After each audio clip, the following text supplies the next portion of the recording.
আসসালামু আলাইকুম। সবাই কেমন আছেন? আশা করি ভালো আছেন। আমি আলহামদুলিল্লাহ ভালো আছি। আজকে আমি ইলিশ মাছ রান্না করব, সর্ষে ইলিশ।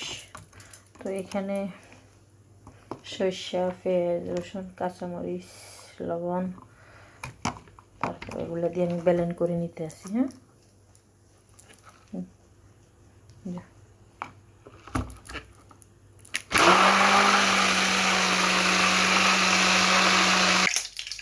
তেল দিয়ে দিচ্ছি, এখন হালকা করে আমি মাছটা ভেজে নেব। আমি এইভাবে রান্না করি,